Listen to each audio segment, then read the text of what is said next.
चौधरी साहब एक ऐसा विरहा आपके सामने प्रस्तुत करने जा रहा हूं। सुने होंगे आप लोग बहुत मनगढ़ंत कहानी, लेकिन एक निषाद पत्रिका निकली और इस पत्रिका में स्पष्ट लिखा गया, पढ़ने को मिला यह देश, यह भारत देश ही निषादों का देश रहा है। सुनेंगे आप, विचार करेंगे आप, और विरहा का कवि की खोज कैसे हुआ करती है। ये पचरंगी विरहा का वीर रस, रौद रस, थोड़ा वात्सल कारण आपने 4 लाइन भूमिका का भाव है। हर रस से तलकों यह विरहा है और यह विरहा निषाद पत्रिका से ली गई। देखिए कितनी गरिमामयी दास्तान आपके सामने प्रस्तुत करने जा रहा हूं और सब लोग ध्यान देकर के सुनेंगे। 4 लाइन भाव है मास्टर, तेरे बढ़ा के बेटा आओ।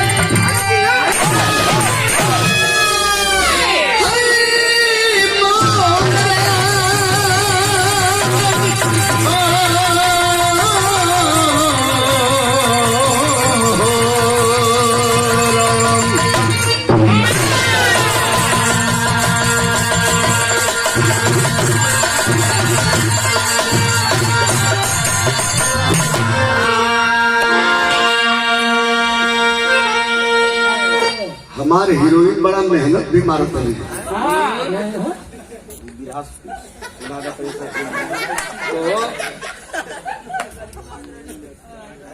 शीतल भैया ये मेहनत मारा तो बढ़िया से मारा, आदमी ने जिसे आदमी मारा ने मेहनत से भगवान मारा, जिसे मारा छानो गदही में नहीं भाई,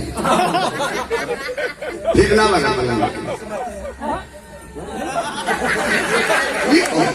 मेहनत मारा तो इससे मारा। ये तरीका कैसे, ये कौन तरीका है? कुल सिखौली है ना, सिखा को नहीं से फेल हो।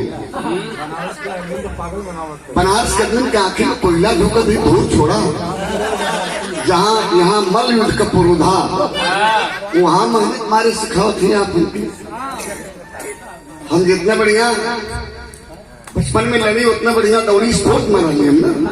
आइए हम स्पोर्ट में हम मंडल खेलते रहे, जिला लेवल मंडल लेवल हम खेले इसे, हम जाने लगे। आइए विरहा को चलते हैं और ये विरहा हीरोइन के लिए हमारा चैलेंजिंग विरहा। तो ना लोग ये बतावा जाए कि हिंदी फिल्म बनावा ले जाए कि अंग्रेजी वाले।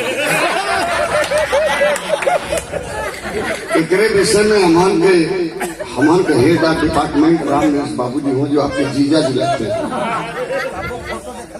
उन्होंने को कोई रही था फिल्म में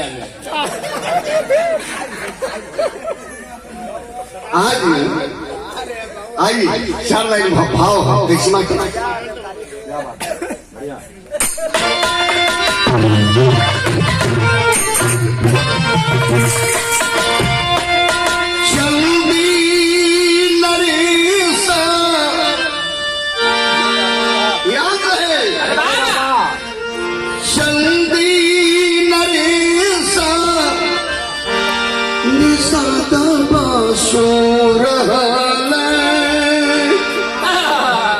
रानी चंद्रौली हो नहा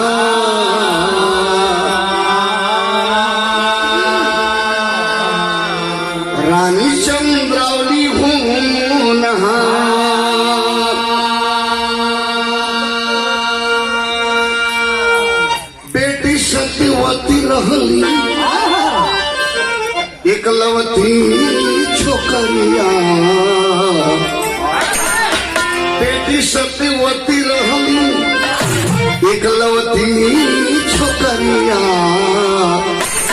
एक दिन भइली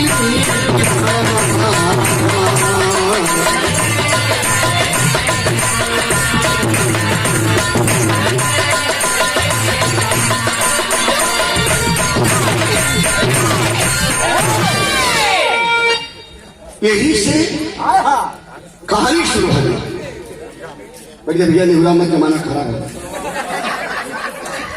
हाँ, जमाना खराब है। कोई पीछे का मार नहीं, आए कोई पीछे का मार नहीं। पीछे का पॉकेट मार हाँ, नहीं, वह कहते हैं। ऐसे कहा गलत मत बोला, कोई पीछे का मार नहीं। चंद देश का राजा निषाद बसु गौर करेंगे बाबू, राजा रहे निषाद बसु, चंदी देश का राजा निषाद बसु के दुल्हन का नाम चंद्रावली। निषाद बसु चंद्रावली के संपर्क से एक बेटी पैदा हुई। चंदी बिटिया का नाम बड़े प्यार से राजा रानी मिलकर रखलन सत्यवती। अब वेद में का लिखल गया मत्स्य गंधा।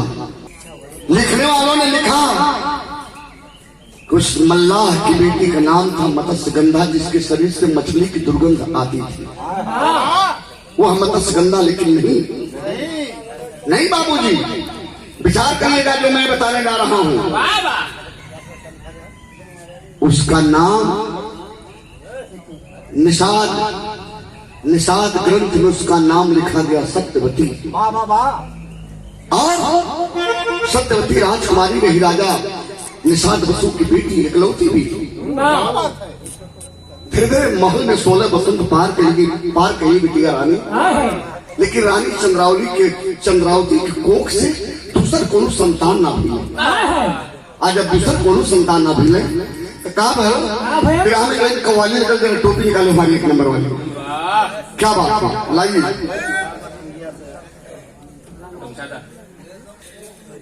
बकरीद वाली है जनाब। नाथ हो, कथा हो, कलाम हो, गजल हो या कव्वाली हो, थोड़ा इसका भाव आता है तो हम टोपी लगाकर पढ़ते हैं। आइए दीजिए, लगाकर 2 लाइन हमद कथा देना मंगलाओ। और बेटा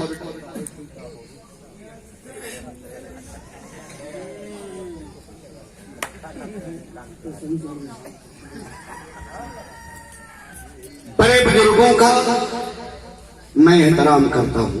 वाह वाह। सिगरेट वाले कहाँ गए आप? आ रहे हैं थोड़ा ऊपर। बुजुर्गों का मैं एहतराम करता हूँ, मेरा वसूल है पहले सलाम करता हूँ।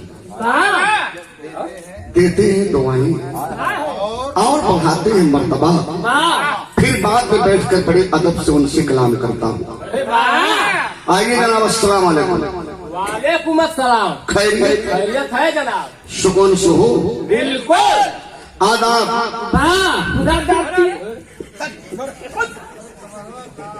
गलत अल्फाज नहीं बोलने का। वाह, अल्फाज कह रहा भैया। कभी रस्सी पतंग का ढीला करता हूँ। ये जो टोपी लगाए बैठे या खुद बाबूजी, मैं कौम के मुसलमान नहीं हूँ। क्या है? हम सब हिंदू हैं, लेकिन उल्फत पाई है मोहम्मद की मजहब नहीं सिखाता आपस में बैर करना। क्या हिंदू, क्या सिख, क्या ईसाई, क्या मुसलमान, सबका मालिक वही राम है, वही रहमान है, वही वाहिद, वही गॉड है। इसलिए टोपी वाला कहता है थोड़ा देर के लिए हमें कव्वाल मान ले। इधर कव्वाला, इधर कौवाला, इधर कव्वाला, वाह उधर खजुआला।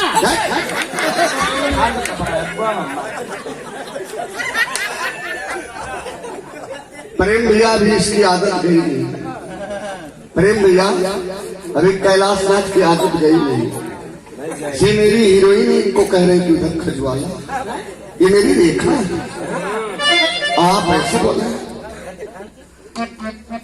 इसी बात में ये मेरी मोहतरमा है। वाह वाह, बोले नार है। एक शेर याद आ गया इनके लिए। वाह वाह, सर हिंदी पढ़िएगा। क्यों? उर्दू हमें नहीं समझ में आवा। अब नहीं समझोगे तो कब समझोगे? अब तो समझने की कोशिश करो। अजी अजी अजी तेरी चू,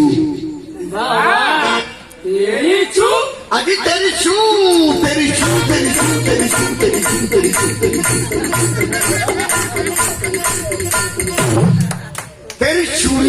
खनक से, तेरी चूड़ियों के खनक से मेरा झांझ, मेरा झांझ, तेरी चूड़ियों के खनक से मेरा झांझ,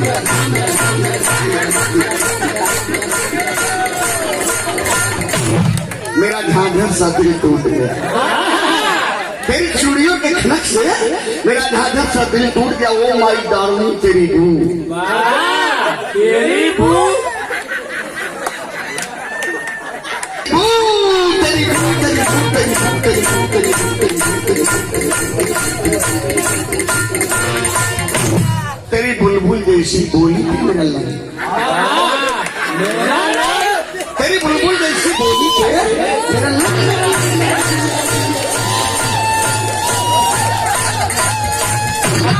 मेरा लंदन जाना, मैं यहाँ हूँ, आप लोग जहाँ वहाँ मैं नहीं हूँ।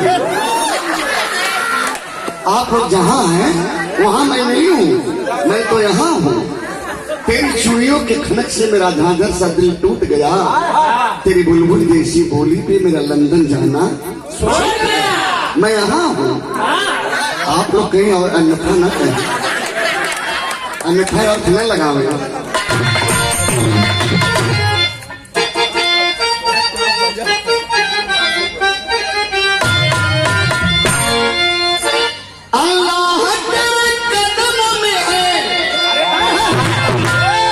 बोलो ऐ दुनिया के मालिक, ऐ हजार कहना है, क्या कहना बाबू?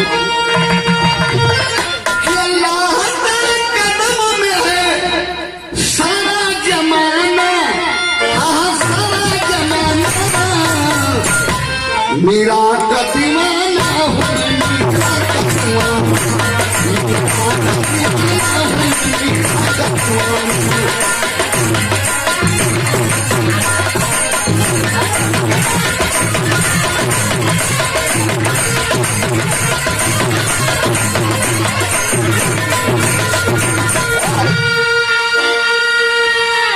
अल्लाह तेरे कदमों में है सारा जमाना, मेरा का दीवाना हूँ मैं, मेरा का दीवाना।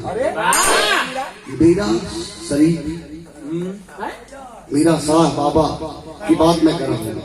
ये तो मेरी हीरोइन है, इनका नाम मैं नहीं लेता हूँ, मेरी देखा। आप लोग समझ में, मैं इनका दीवाना हूँ। दीवानगी होती है, लेकिन बताइए बाबू कवाली बदल गई और हमारे टोपी कलर बदल गई। एक लाइन का आनंद लेते रह जाए और विरह का मौज बनल है। बताइए कवाली बदल गई, टोपी कलर बदल गई, तो हर कलर कब बदल? मत लिखिए शाहना, निषाद लिखिए, निषाद वंश क्या है, निषाद वंश क्या है।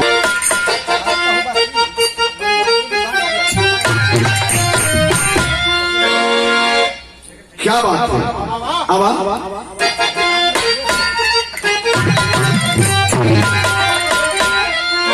निषाद मेरा देश है,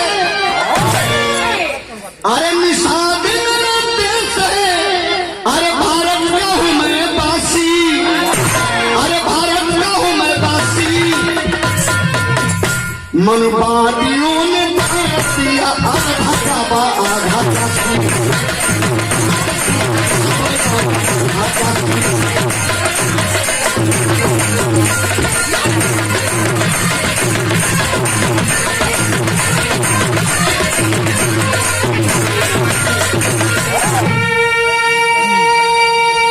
निषाद मेरा देश है, भारत का हूँ वासी। मनवादियों ने बांट दिया काबा और काशी। यहाँ जो धरती पर जन्म लेकर आया, सबका मालिक एक परमपिता परमेश्वर सबका मालिक। यहाँ आने पर कोई ब्राह्मण बन गया, कोई क्षत्रिय बन गया, कोई वैश्य बन गया, कोई शूद्र बन गया। यहाँ आने पर धर्म के ठेकेदारों ने हमें आपको अलग अलग जातियों में बांटने का काम किया। यहाँ आने पर वहां से कोई न हिंदू बनकर आया, न कोई मुसलमान बनकर आया, ऊपर से कोई केवल इंसान बनकर आया। यहाँ आने पर चुन्नी कटल छुन्नी कटल तो मुसलमान बना हुए। हंसिए मत, विचार करिए। यहाँ आने पर खतना किया गया, चुन्नी छुन्नी काट के मुसलमान बनाया गया, लेकिन वो भी इंसान थे, उसे मुसलमान बनाकर वहां से नहीं भेजा गया। यहाँ आने पर तेली तमोरी धोबी धरकार बिंद बिहार मल्लाह केवट तुरिया तमोरी तमाम जातियों को अलग अलग भाग में बांट दिया गया। अगर आपके घमंड है कि हम ब्राह्मण हैं, क्षत्रिय हैं, हमारा खून लाल है, यह निषाद है, यह मुसहर है, भील है, इसका खून काला है।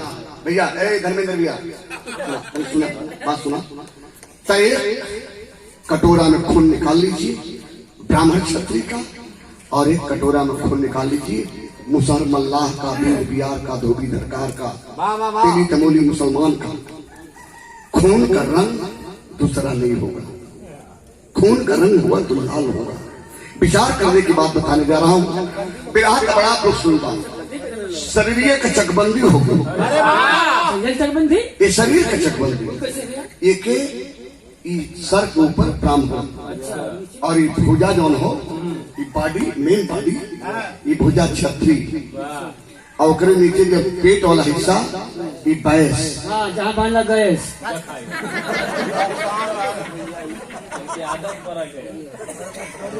और कमर के नीचे शुद्ध है। ये चार भाग में, चार वर्ण में हमें आपको बांट दिया गया। कमर के नीचे शुद्ध, पंडित जी का मन करी कि हम जब गंगा नहाए शूद्र कहीं कि ना जाए, तो जाए यहाँ से कट के गंगा नहा के चलिए। अब शूद्र चली तब न, शूद्र चलेगा गंगा जी में गोता लगाएगा। पहले शूद्र का मतलब पैर, जब पैर चली तब ना आप गोता लगेगा। हम उधर नहीं विषयांतर होना चाहते, हम कहानी को लेकर आपको चल रहे हैं। जरा चलिए चंदी देश की ओर चलते हैं। क्या बात है, आ बेटा चंदी देश में आज अब 16 साल के भाई तभी रहने के लिए गीत लगे थे बाबू। कौन गीत बलाल? अब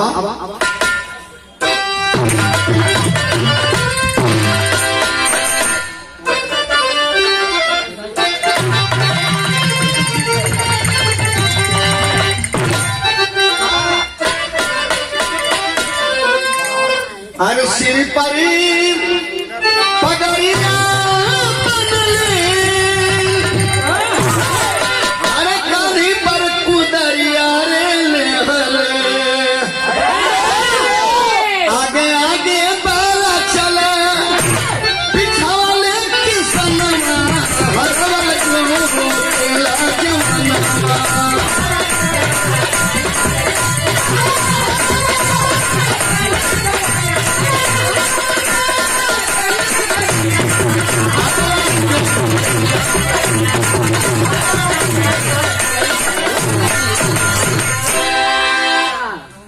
लाइन से मजा आ गया।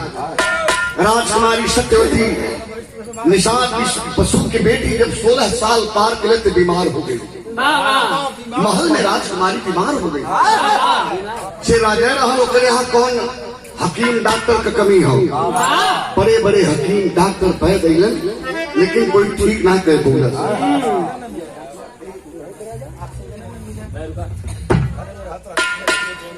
वही घरे में देह गिराए लगा, परेशान हो।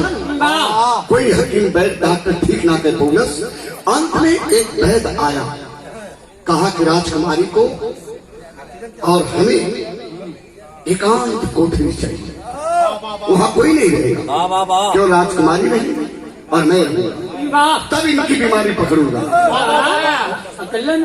आदेश हुआ राजा निषाद बसु का राजकुमारी को महल में और वैद्य जी को महल में। महल में जब वैद्य गया तो राजकुमारी का नाड़ी पकड़ा, और नाड़ी पकड़ा। अब वैद्य कहा बेटी जाओ जाओ बैठो बैठो, मैं उपाय कर रहा हूँ।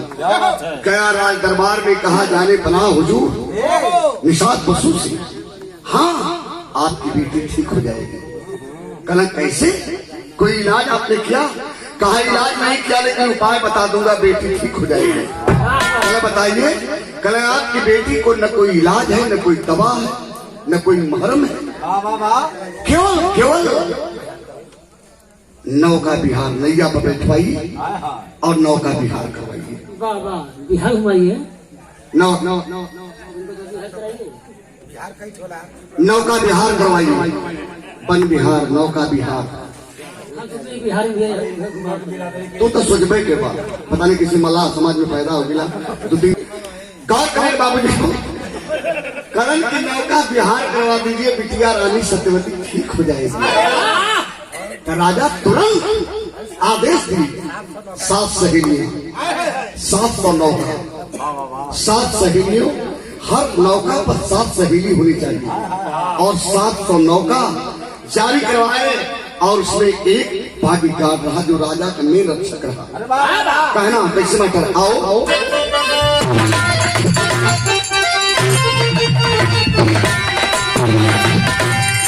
अरे नदिया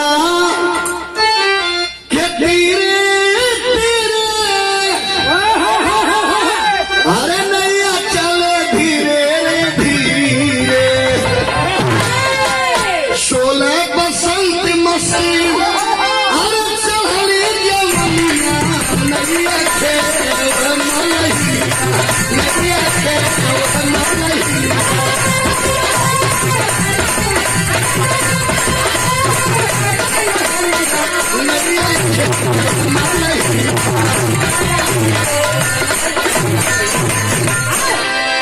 सात सौ नैयों का जोड़ा लेकर के चल गया एक पहलवान जो राजा निषाद बसु का मेन बॉडीगार्ड रहा। किसका बेटा रहा, क्या नाम था, जरा गौर करेंगे बाबूजी, कहानी न छू रहे कैसे मास्टर आवा नैया का खेवनहार 700 नैया का जोड़ा जब चला तो खेवनहार कौन संचालन कर रहा था उस नैया पर बैठकर जिस नैया पर राजकुमारी सत्यवती रही। क्या बात है, आओ बेटा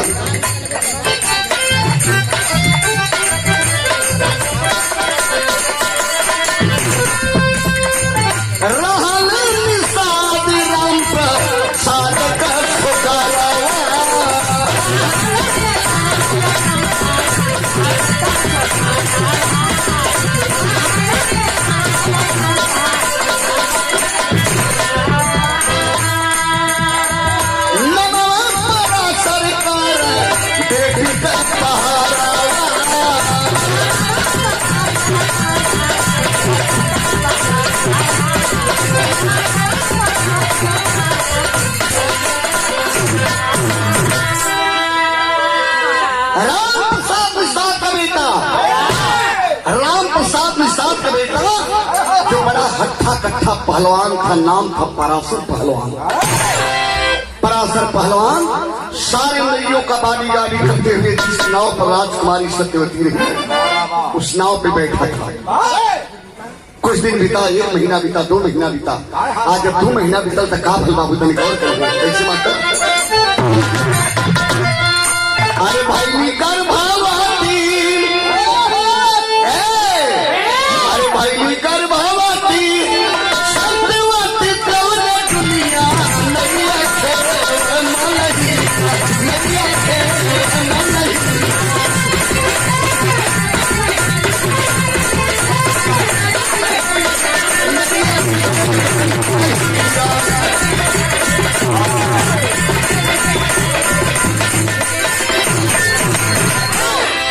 कमाए गड़बड़ाए पहलवान पराशर से नैन 4 हो गए राजकुमारी सत्यवती। अच्छा बताई आगे खबर एक जगह रही तो पहले सुनगी और सुनकर धोली तो बोलने लगी। आया बाबू जी लोग पराशर पहलवान और राजकुमारी सत्यवती से नैन 4 जब फैल तो सत्यवती गर्भवती हो गई। सत्यवती गर्भवती हो गई और 4 महीना के बाद नौका का पेड़ा लेकर के वापस जब आया है चंदी देश में। 4 महीना के बाद राजकुमारी जब महल में गई तब बड़ी चंचल हुई, बहुत चंचल ही। राजकुमारी के जीवन में एक प्रेमी मिल गई और प्रेमी के अमल राजकुमारी के पेट में पले गए। बहुत खुश है तब बेटी का हाल माई जाने लगी। जमाना जाना ना जाना लेकिन बेटी का हाल मतारी जान जाएगी। माई जान गई। अच्छा देखा काहे बताओ ये कोई समस्या। रावली अंदर ले गई महल में। अब महल में ले जाए के बुलाए के धीरे से बड़े प्रेम से अपने बेटी सत्यवती से कहा कहली तर्क बदल गई। कौन की बेटा आओ आओ आओ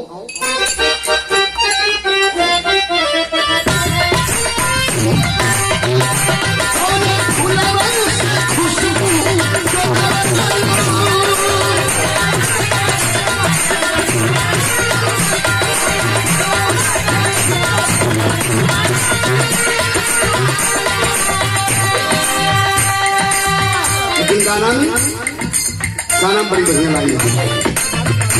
चंद्रावली जाकर के अपने बेटी की सामने हाथ जोड़ के महल में, राजा बसु के मालूम ना हो, हाथ जोड़ के पर्दा में कहते कहा कहीं बाबू कौन भारत से नहीं अलग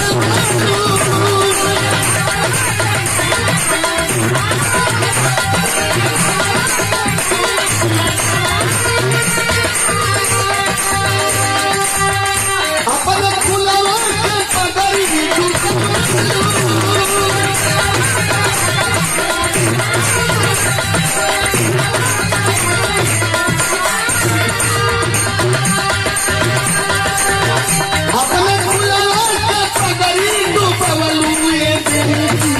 अरे बेटी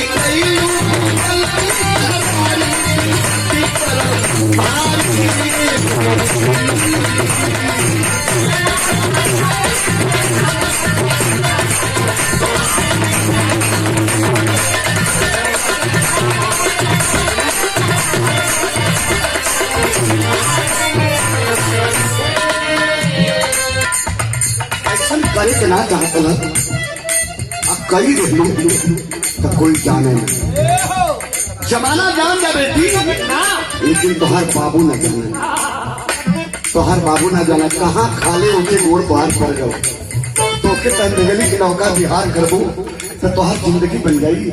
लेकिन ये बेटी ये कहा कही झरझर झरझर रानी चंद्रावली रोत महल के अंदर एक उपाय है बेटी, कह गईलू जरूर गलती लेकिन माई के बात माना, हम तोहर माई हैं, तो ही हमारी बेटी हो, तो ही हमारे बेटा हो, लेकिन ये बेटी हमारी बात माना। रोत रहल सत्यवती अरे माई जौन कहू तौन माने गलती तुमसे हो गई। तब रानी कहनी क्या कल बाबू आओ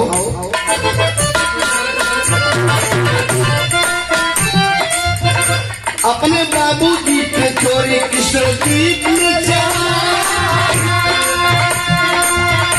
अपने सनम तू सखियन के टोली में जा।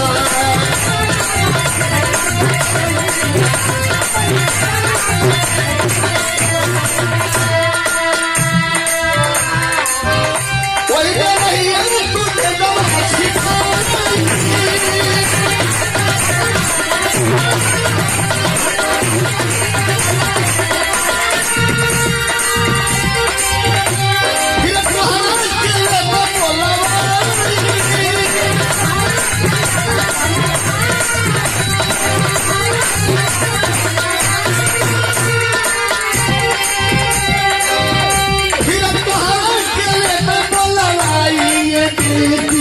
अरे बेटी देख भाली करी है पुजारी विपत्ति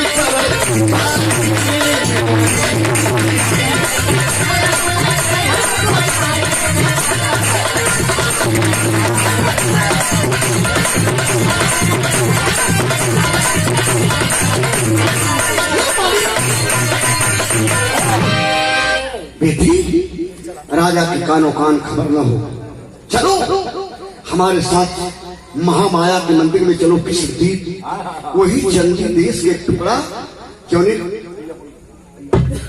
वही चंदी देश के टुकड़ा जौने जगह का नाम है किशोरदीप। किशोरदीप में महामाया की मंदिर और उस मंदिर में बड़ा कर्मठ पुजारी जो राजा के बदौलत वहां रखे गए थे, और राजा निषाद बसु अपने हाथ से महामाया मंदिर का निर्माण किया। ये बाबू आज जौन बात राजकुमारी के लेके रानी चंद्रावली पहुंच गई किशोरदीप मंदिर में, और कहीं पुजारी से ये मेरी बेटी है राजकुमारी सत्यवती, कल पहचान रहा हूँ, रानी साहिबा पहचान रहा हूँ। आदेश क्या आदेश? कल आदेश कुछ नहीं है, 6 महीना तक मेरी बेटी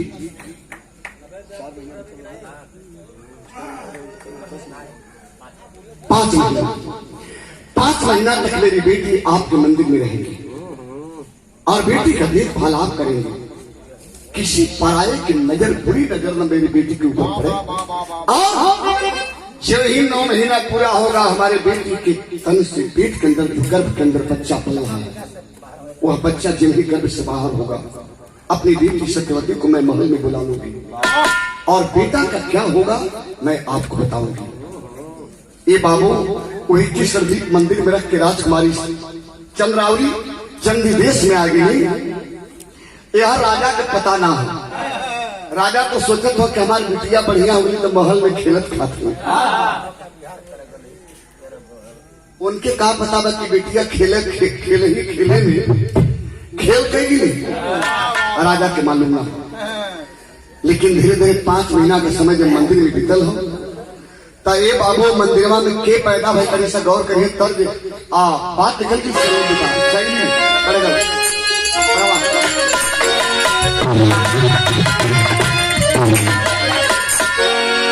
अरे निषाद पैदा प्यास भइलना, ए भैया निषाद पैदा प्यास भइलना, मुखड़ा चांद के टुकड़ा में न लगे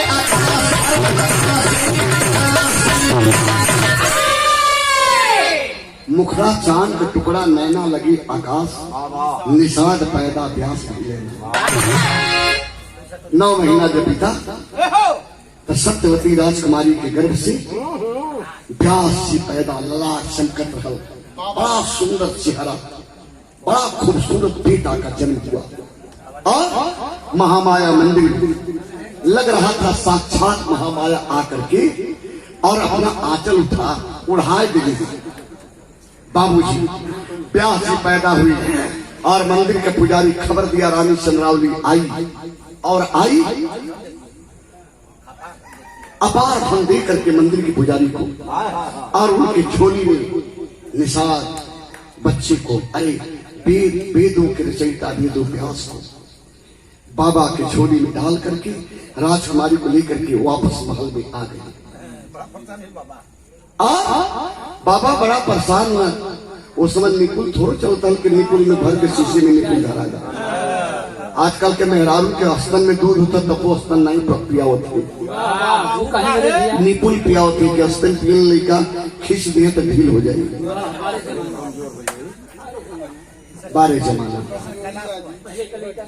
पहले के लड़का मेहरारू मिस दे पिया दे, हर हर हर हर दूध बहे स्तन से, लड़का पिए पिए ठेसकुर फेंके लगे, निकलने से गहरे निकले लगे, गजहर निकले लगे, अपने से मिस दे लुटा दे, लड़का पिल्ला में खेलत रहे। आजकल तो लड़कन के माई स्तन को दूध नहीं पिया होती है भैया, निपुल को दूध पियाती है पाउडर घोर के। लड़का 5-7 साल को होता हो तो पोलियो नहीं चलत हो, पैंट चुत्तर के नीचे से सरकत जाते वहीं तक बैठ जाते तो नीचे चुत्तर लोग के लगा। पारे जमाना देखा चौधरी साहब बोलते हैं खायल पियल शरीर है।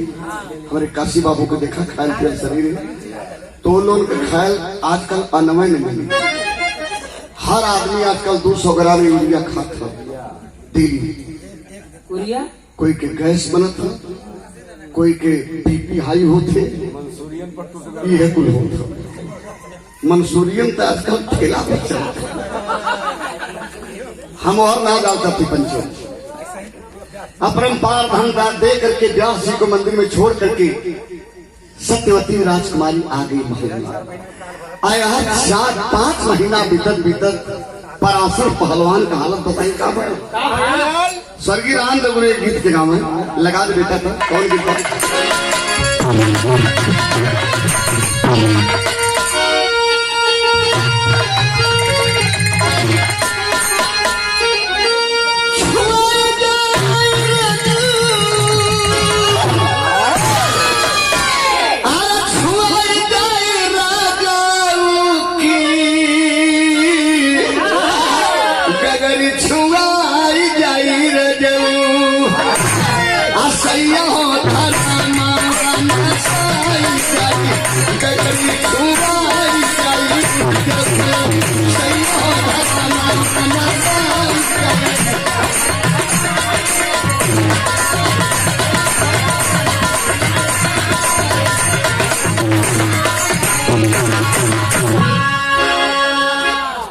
जोड़ी विरहा में अब तक जोड़ी हीरो हीरोइन हो गई, लेकिन वो जोड़ी रहे बुल्लू गुरु के जब पारे तक का गाँव है शीतला भैया बड़ी गौर करिए दे बेटा तक।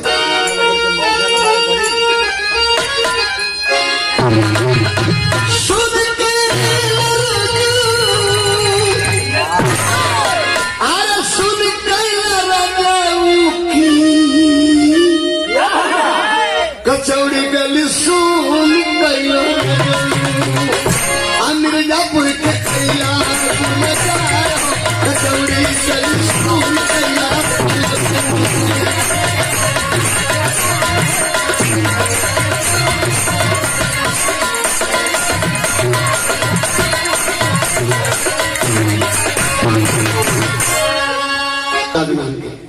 बुल्लू गुरु से दंगल गोले बुल्लू गुरु से हथयात्रा पर और छोट अलियम उनकर ओल्हानी रहल हमार चढ़ानी रहल तो उस वक्त सगेलू मास्टर जो ढोल बजावे ये धुन पर वह धुन भैया हमारे बजा देना तेरे से पैसा दे दा बकवास मत करे भैया ने 30 रुपया कम है 65 वाला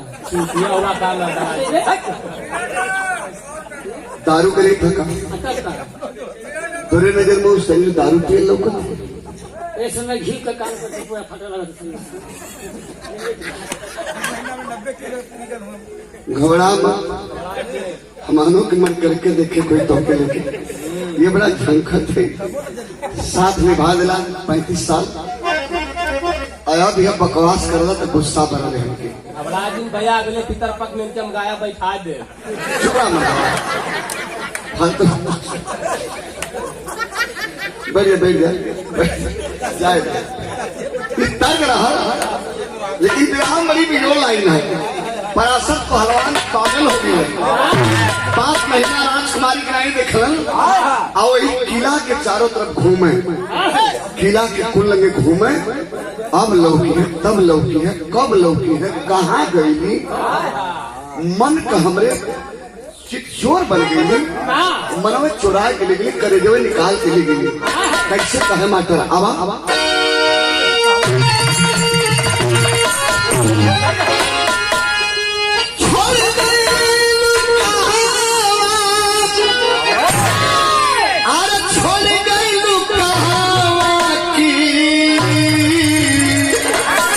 अरे चकवा के छोड़ गईलू कहावा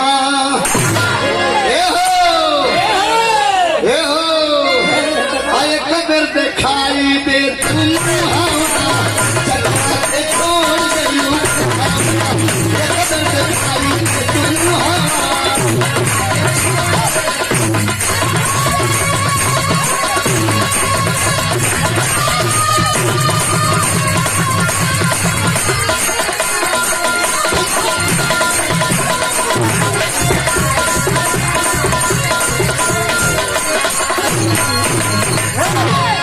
एक सखी मिला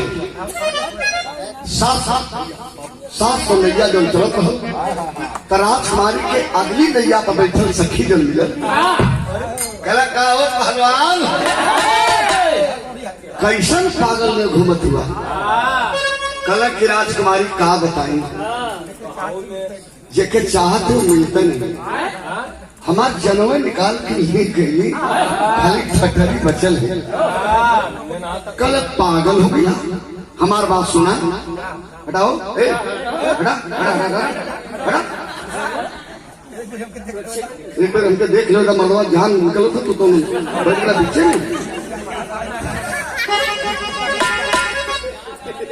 एक बार चेहरा देखे करे जब में फसल हो हटा देखी तो जियत है अरे पता लगल कि किसरा पता लगल कि किसरा दीप गई खोखरिया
हम लोग जान गए आपका प्यार राजकुमारी से रल प्यार में पागल हो गया कल जान तक गईलू रनिया जान गईलू राजकुमारी के भेद बता दे कहाँ है महल में कौने जगह है बता दे तो हम फान के चल गए कली ना पहलवान ना राजकुमारी यहाँ है ना कहाँ गई राजा निषाद बसु की गौर करेंगे बाबूजी लोग पराशर पहलवान की पता लगा कि महल में राजकुमारी नहीं चौने मंदिर जो महामाया के मंदिर राजा बसु बनवाए उस महामाया मंदिर में राजकुमारी चली गई चल गए आज अब पहुंचल कल कि मिलब जरूर चाहे जहां मिले लेकिन इनके छोड़ब ने इनसे मिलब जरूर ये हमारी चित चोर हो गई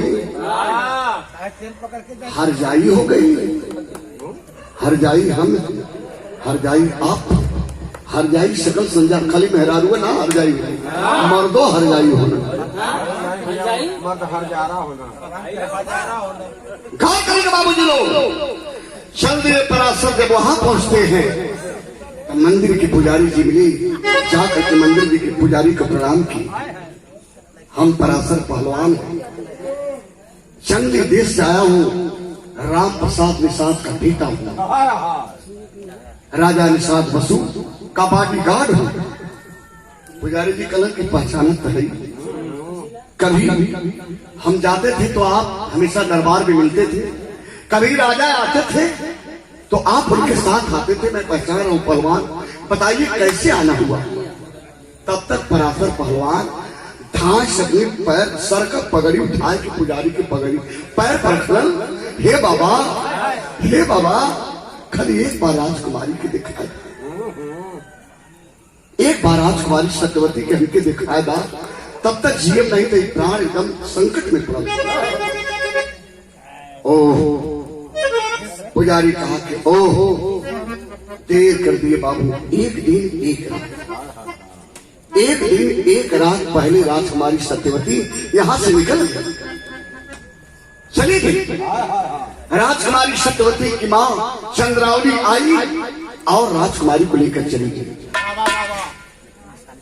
ए बाबू कलम के बचवा देर कह गिला राजकुमारी से चल गई लेकिन ये निशानी देखे गई निशानी बाबा कैसे निशानी तन दिखावा तब प्यास की मंदिरवा में सूतल छोटा सा बच्चा दूध मुहा बच्चा वेदों के रचयिता व्यास महामाया के मंदिर में सोए थे और मंदिर का पुजारी उठा करके लाया पराशर की गोद में डाल दिया पहलवान देख लीजिए इसी निशानी को राजकुमारी सत्यवती छोड़कर चली गई अपरंपार धन देने की लालच दे करके राजकुमारी लेकर के चली गई अच्छा बात ना हुई माई बहन में तई 8वां अजूबा हो लोग जब देखना पराशर दिल में चोट लगा कि जो मेरा अमल था राजकुमारी के गर्भ के अंदर जो मेरा अमल था राजकुमारी सत्यवती के गर्भ के अंदर वो बाहर हो गया और बेटा कुछ में अब बाहर हुआ तो माँ के दूध के लिए तरस रहा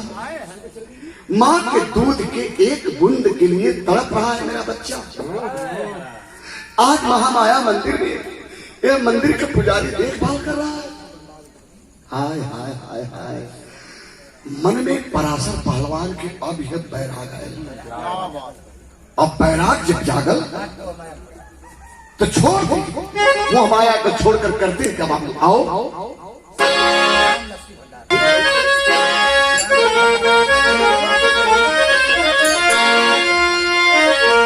त्याग दिए घर बार पराशरी दिए प्यार को त्यागी लाल पालन करे लाल के पल करके तागी हो निषाद पैदा प्यास भई लेना प्रेम से बढ़ के भक्ति में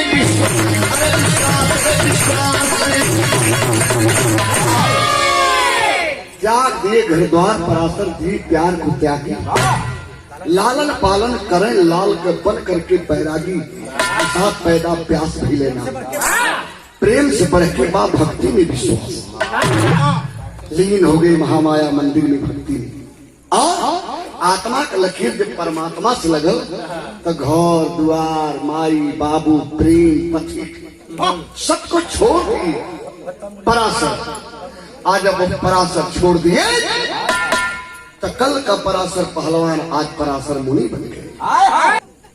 लिखने वालों ने लिख डाला, लिखने वालों ने लिख डाला कि पराशर नदी के किनारे गए पराशर मुनि, सोचिएगा, और नैया लेकर के मल्लाह के बेटे उस पार रही, नाम था मत्स्यगंधा।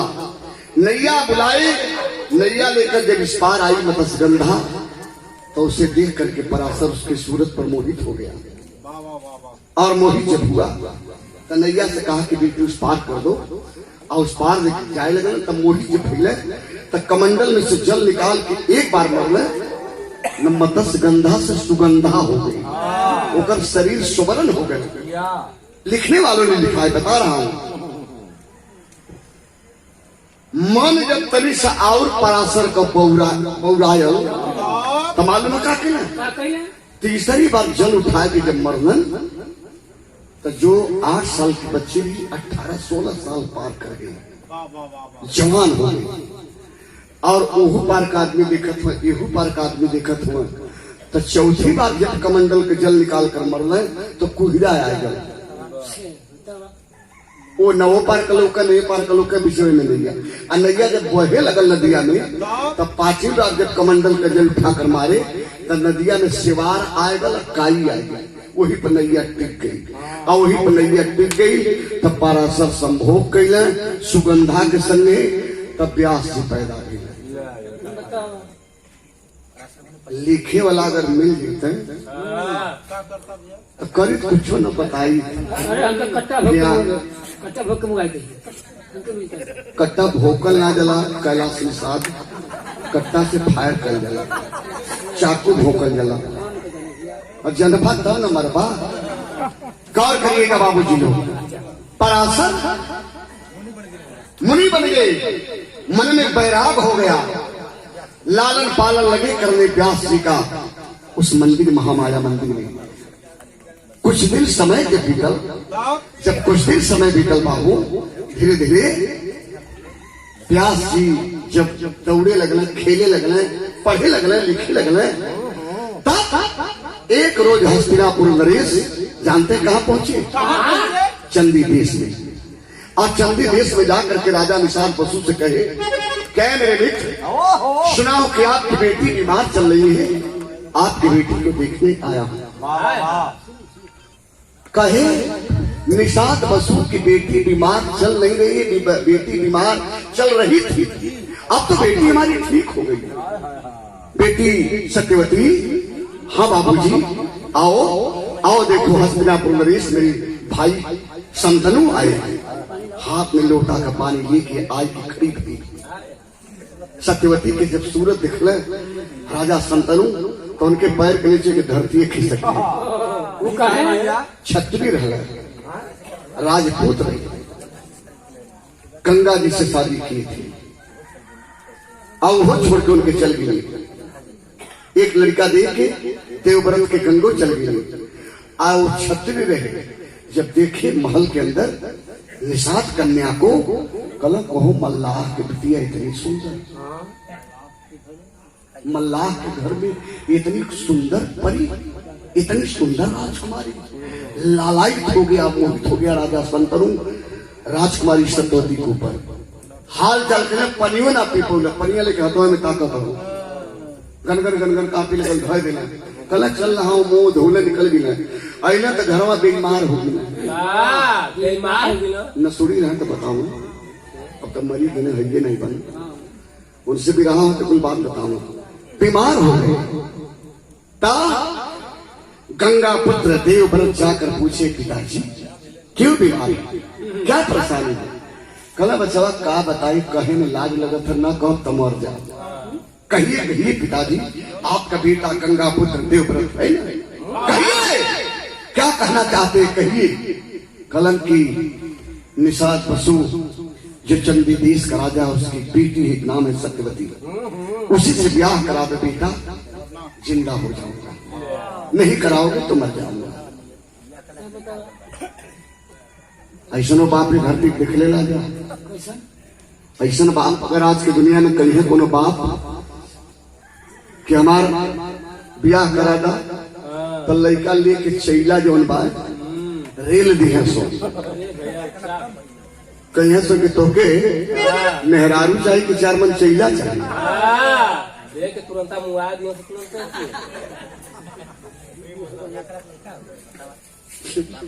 कलम आई आकर पी लेते हैं इसुआ हो आय हाय हाय गौर करेंगे बाबूजी लोग। कलन पिताजी टेंशन मत लीजिए, चिंता मत करिए, मैं जा रहा हूँ चंद्र देश जा रहा हूँ और राजा निषाद बसु से कहूंगा कि अपने बेटी का हाथ मेरे पिताजी के हाथ में दे दीजिए।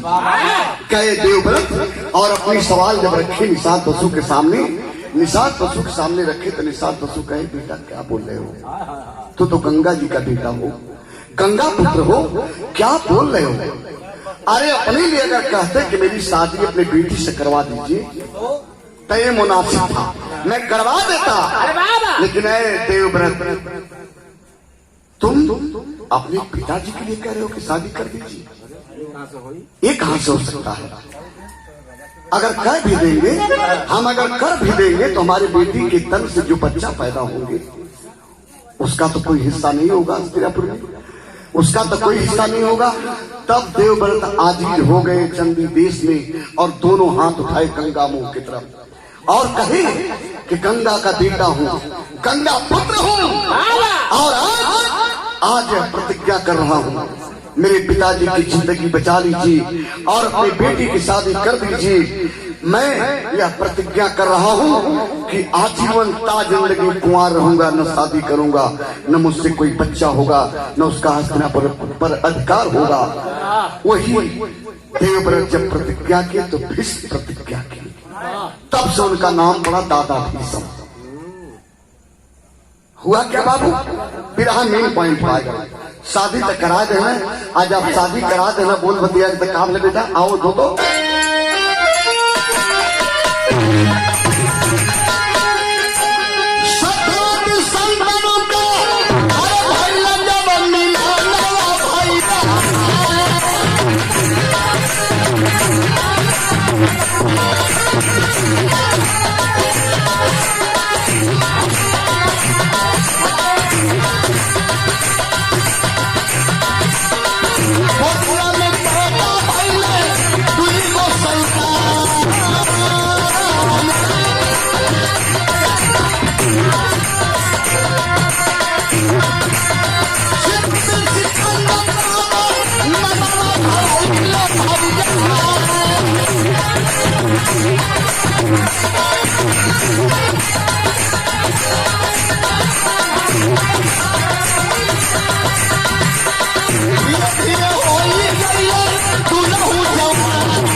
दुल्हन बनकर के संतनों के महल में हस्तिनापुर में आई है।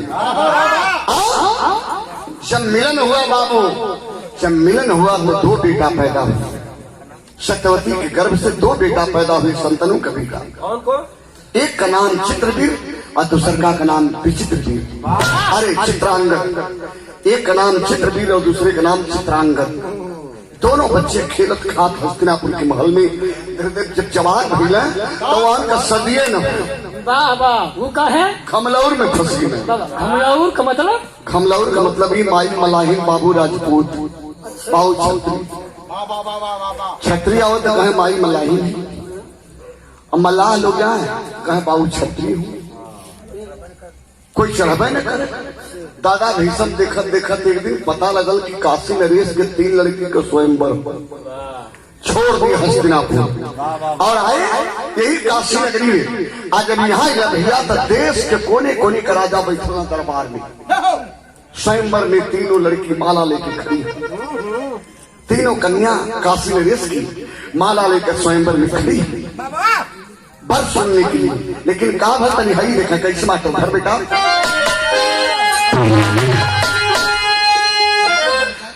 अंबिका अंबालिका के भैया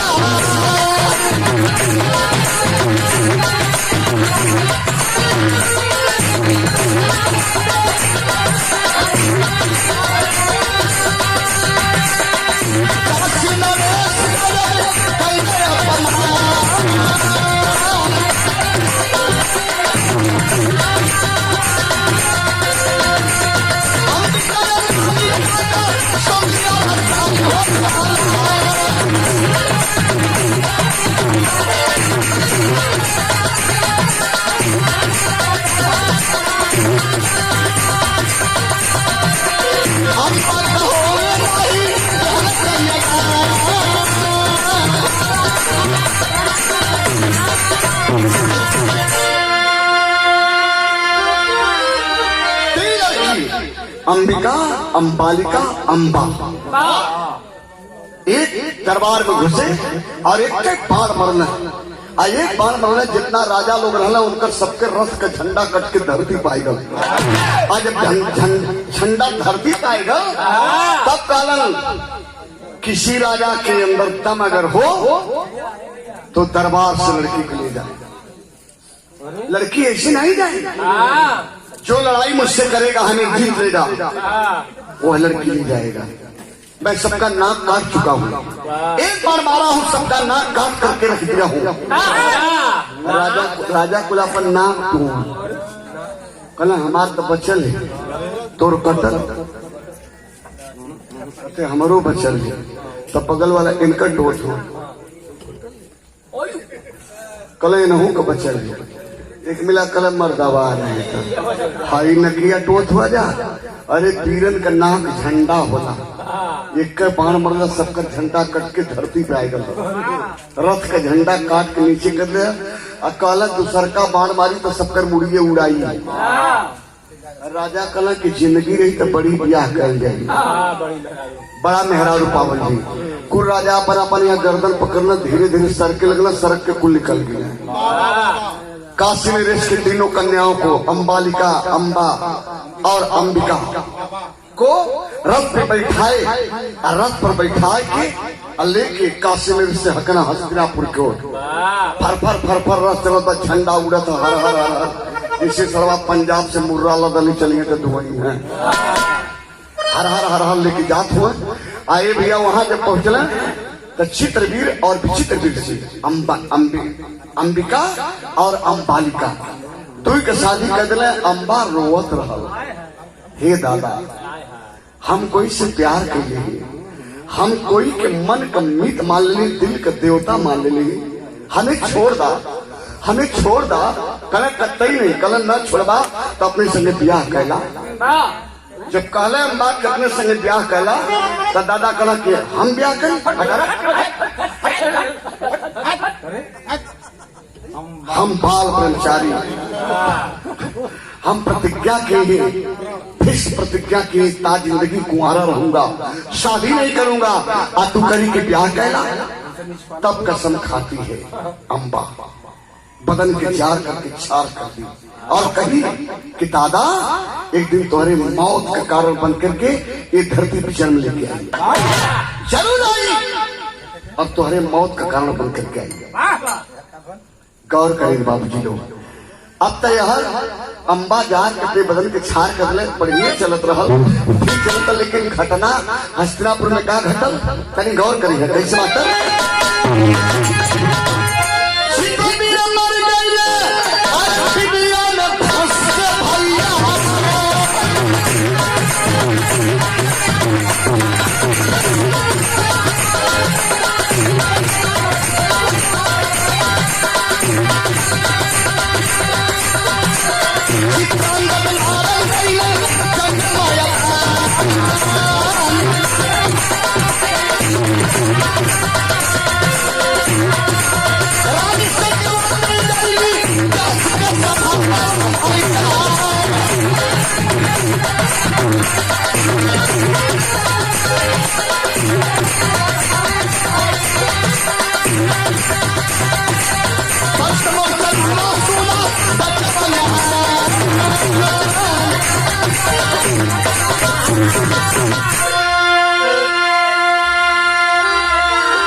चित्रवीर को प्लेग हो गया। का हो गया प्लेग टीबी। बाबा कौन थे तुम देखा जाए की बिया ओकर दवाई मिलल एक डुमराव के बगल में प्रताप सागर। प्रताप सागर पहले मिलत रहा तब बीएचयू में हो गए। बैठाओ गौर करेंगे बाबूजी लोग। आज जो बा चित्रांगद जंगी मैदान में मारा गया और चित्रवीर टीवी में फंस करके मर गया। काशी नरेश की दोनों कन्या अर्थात सत्यवती की दोनों बहू खड़ी रही। एक को बाला बच्चा न था। एक दिन विचार करी सत्यवती, क्या विचार करती है क्या कि हमारा वंश कैसे चली। हस्तिनापुर की गद्दी विवादित हो गई। कौन इसका वारिसदार होगा, कौन वारिसदार होगा। भीष्म शादी नहीं करेंगे और चित्रवीर मर गए, चित्रांगद मारे गए, आखिर शादी कौन करेगा। एक रोज रानी सत्यवती कहाँ पहुंचती है, कृष्णद्वीप महामाया के मंदिर। कृष्णद्वीप में महामाया के मंदिर में पहुंच चली। चाय के दरवाजे पर पुजारी बाबा के प्रणाम कैली। अब पुजारी बाबा जब दिखले कलन के हस्तिनापुर की महारानी सत्यवती, हस्तिनापुर की महारानी सत्यवती अर्थात निषाद बसु की कन्या सत्यवती। हाँ बाबा हाँ, कैसे आना हुआ महारानी। कल तो राजकुमारी थी लेकिन आज महारानी हस्तिनापुर की रानी है। कैसे आना हुआ। कल एक बार हमें बचवा के देखा, कितना बड़ा भय हुआ। हमने लाल के एक बार दिखा देती, उनका शिक्षा इच्छा कैसे कही। इतनी बात सुनी। बगल में रेवती रही, रेवती में पराशर मुनि, यहाँ तक दाढ़ी बड़ी है, बाल बड़े हैं, संग जैसे दिखे। किसकी आवाज है बाबा, कौन आया है। कृष्णद्वीप मंदिर के पुजारी आवाज दिए, महात्मा जी बाहर आइए, बाहर आइए। हस्तिनापुर की महारानी सत्यवती आई है। सत्यवती का नाम पराशर मुनि के कान में जब पड़ल तब तक कलेजा हिल गए। जानता है मन का लकीर, यह मन की लकीर परमात्मा आत्मा की लकीर परमात्मा से लग चुकल है। और नाम जबाल की हस्तिनापुर की महारानी सत्यवती आई है तो सामने आते हैं। और जब सामने अलन तो एक नजर सत्यवती पर पड़ल, सत्यवती की नजर पराशर पर पड़ल। कल का पहलवान आज का मुनि पराशर जब देखल झर झर झर पराशर हो गए सत्यवती के देख के। और सत्यवती वो तुम्हें रोए। सत्यवती पराशर जब रोए तो कुटी के अंदर जो पेड़ है, पेड़ का पता ही हरा हरा हरा चल मुनि बन गया। पहला शब्द यह रहा सत्यवती कि तू मुनि बन गया, महात्मा बन गया। कहलन पराशर मुनि जाए बेवफा, हम तो माफ कर दे लेकिन धरती या गगन कभी तो के माफ न करेगा। आप तरसत हुए वंश बिना कल इनके अपने बचवा के देखे बदलेंगे। तब तक व्यास जी पाठशाला से निकल करके आएंगे। जब आए, जब दिखलन कलन व्यास जी की, बाबूजी ये कौन है, बाबूजी कौन है, ये कौन नारी के रूप में आई, ये देवी कौन है। व्यास जी कहे कि बाबूजी ये देवी कौन हो। पराशर मुनि कहे कि बेटा ये आपकी मां है, ये आपकी मां है।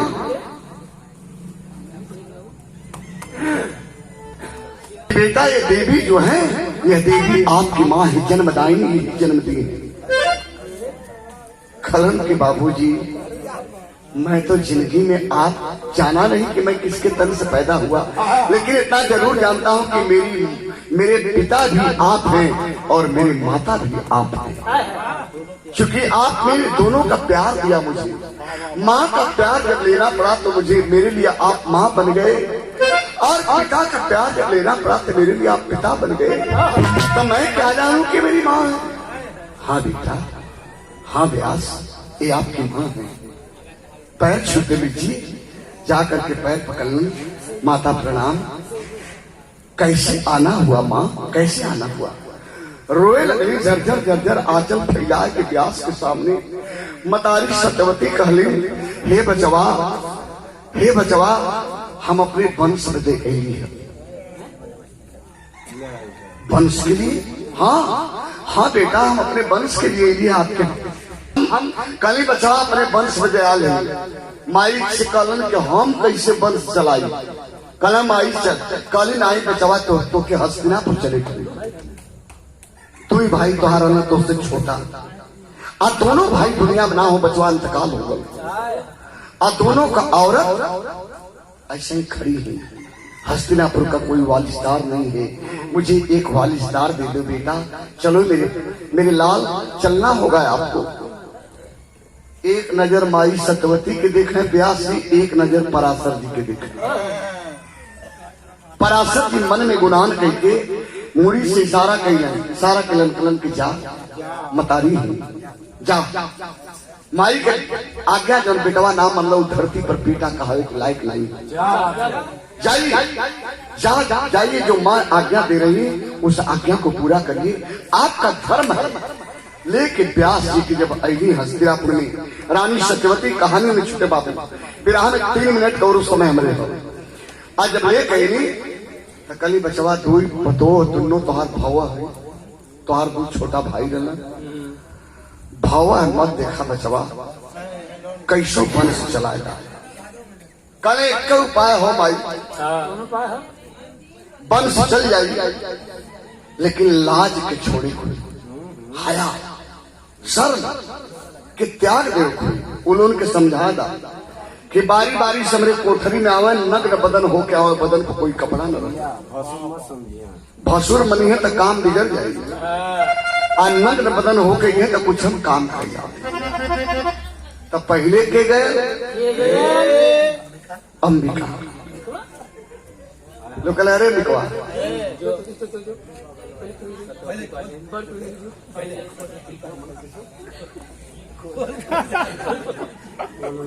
लजाए लगे, कहो माँ ये माऊ भसुर होने के सामने हम नंगा होके जाएंगे, ये तो हमसे न हुई। तो अंबिका मालूम भले वंश तोहार डूब जाए, लेकिन हम नग्न बदन कैसे तन दिखाई बा माँ। तो मालूम है अंबिका का कही, अंबिकवा हो उठाए के दहिया भर माटी कनई पोत ले, कनई पोतनी के कम से कम ढकाए ले कुछ तन बदन हमारे। लौकी ने सोच रहे कन्हैया से कोई ढकाए लगे, पोत के पूरा बदन भर कनई धीरे से खेलल गई। और जब गई तो कभी कितना बढ़िया बात लिखले, बेटा पढ़ा लो तो।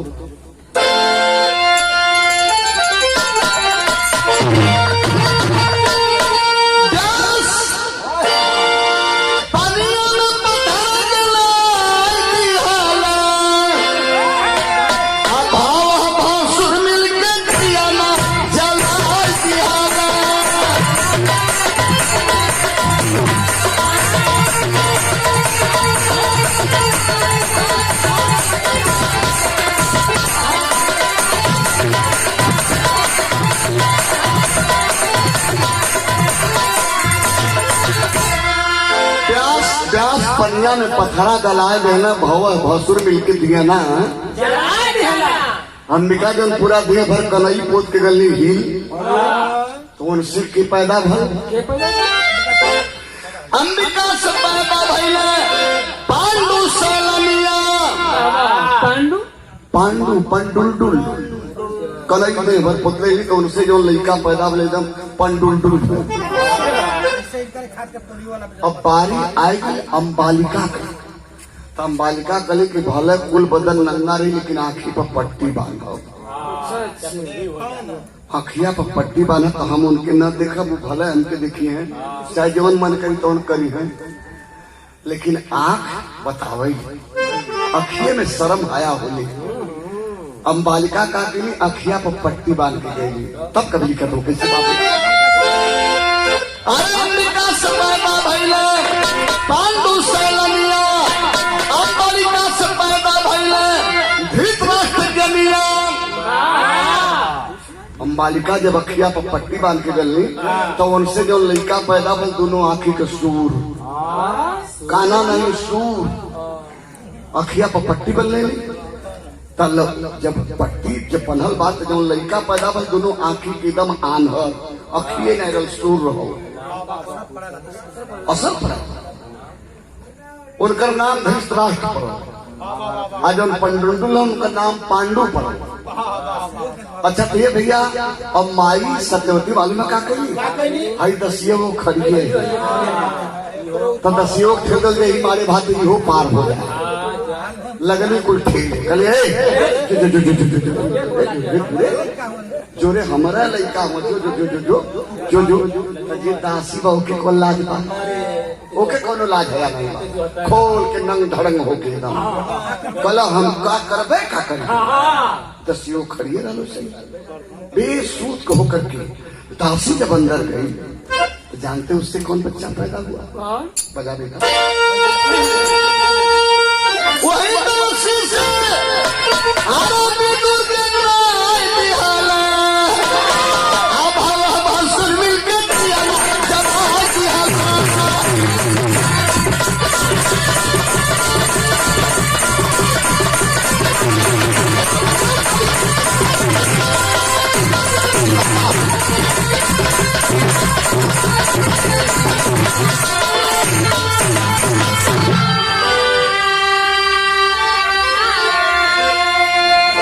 जो बच्चा दासी से पैदा हुआ उसका नाम विदुर पड़ा विदुर निषाद हस्तिनापुर का सबसे विद्वान अगर कोई था तो विदुर निषाद सबसे बड़ा विदुर ही सबसे बड़ा विद्वान हुए हस्तिनापुर में। जानते हैं क्यों वह दासी निर्छल मन से गई है। एक जाने के लाज लगल ताकि पर पट्टी बल्ली तो सूर पैदा हो गल एक जाने के लाज लगल तो कनई पतरी तो पंडुलडुल हो गई लेकिन दासी निर्छल मन से गई तो विदुर पैदा हुए तो विद्वान पैदा हो गए। लेकिन पांडु से केकर ब्याह भल अकल मेरा भी बाबू आवा आवा तो कुंती मादी पांडु से पांडव बलवनवा आगमधारी धृतराष्ट्र से भाईला कुंती मादी पांडु से पांडव हुए और गंधारी धृतराष्ट्र से 100 बेटे पैदा हुए 100 बच्चा गंधारी पैदा के लेकिन एक को बच्चन का मुंह ना देख ले एक बच्चे का मुंह देखे के तब इरादा बनौलस जब दुर्योधन सारे बच्चे मारे गए दुर्योधन अकेला बचा तब दुर्योधन से कही धृतराष्ट्र एक गंधारी कि देख मैं बुला रहा हूं बेटा तुम्हारे बदन पर कोई कपड़ा न रहे नग्न बदन होकर के आओ एक बार आंख की पट्टी खोलेगी पूरी शरीर तुम्हारी वज्र की हो जाएगी पूरी शरीर तुम्हारी वज्र की हो जाएगी कोई तुम्हें मार नहीं सकेगा पूरी बॉडी वज्र की हो जाएगी खाली आंख की पट्टी खोल के एक नजर देखो जाने लगा नग्न बदन होकर जाने लगा तो भगवान कन्हैया सोचल कि कमोए बिगड़ जाए कमोए देखते बिगड़ जाएगा बीच में पंडित के भेष बन धर के आ जाए कि भगवान कन्हैया खड़ा होकर कल कहा हो दुर्योधन पहलवान कल हाँ कल कहाँ जाते हो कल माई के दिखावे कल मर्दवा नहीं इतना लाज न लगा ये तो के जन्मौले वही के सामने अपन तरबद दिखाओ जो तो नंगा हो के मतवा मुसर चंड नहीं है अरे कम से कम इतना तो लपेट लेता हई तो जतिया तो ढाकला की ये माई की दिखी बा केला का पत्ता लपेट लिया यही कमर आज जब केला का पत्ता लपेट लिया गया कहा कि मां खोल दे आंख की पट्टी मैं आ गया हूं दुर्योधन तेरा बेटा गंधारी आंख की पट्टी खोलस तब तक हाय करके कलेजा पिटलस कलश बचवा इला लेकिन कान बिगाड़ गई कौन विषमा रस्तवा मिल गल ना का हाय के पंडित जी मिलल ना रली तन्ने लेकिन पंडित जी केरा पहना देना पत्ता केरा कल जा बचवा समझ गई गंधारी जा बचवा छल हो गल तोरे साथे कमरिया कमजोर हो गई बाकी शरीर वज्र का हो गई तब महाभारत के जंग मैदान में भीम को इशारा किए थे भगवान कन्हैया केवल कमर पर गदा मारोगे तो टूट जाएगी बाकी शरीर वज्र की है उसे नहीं टूट पाएगी तो ये रहा बाबूजी निषाद वंश की एक वंशावली, सच्ची वंशावली। ये मन कितना लोग निषाद वंश के वंशावली के दबाए के लोग लिख रहे हैं, छिपाए के लोग लिख रहे हैं, लेकिन जो सच्चाई है आपके सामने मैंने रखा। वेद व्यास नहीं होते। हमारे चौधरी साहब कभी कभी अपने वक्तव्य में बोलते हैं, मंच पे मैं सुनता हूं, वेद व्यास नहीं होते ये महाभारत के जितने रणधीर वीर हैं ये नहीं होते निश्चित रूप से। तो केवल निषाद वेद व्यास जी के चलते हस्तिनापुर के वालिदार और हस्तिनापुर की गद्दी सलामत रही। कहना कैसे मतलब गुरुदीन मोहम्मद राम सिंह शिवलन की बानी